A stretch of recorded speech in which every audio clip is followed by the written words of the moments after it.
If you want to learn how to zoom in and zoom out in Capcut, watch this video.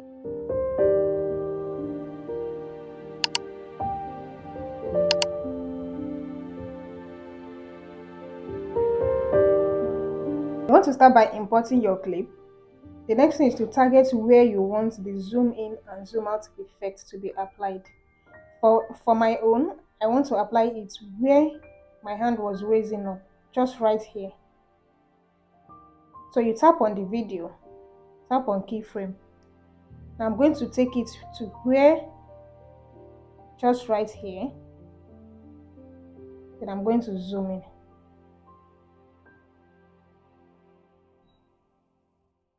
Now to the second part, I'll take it to where I was saying zoom out. Right here.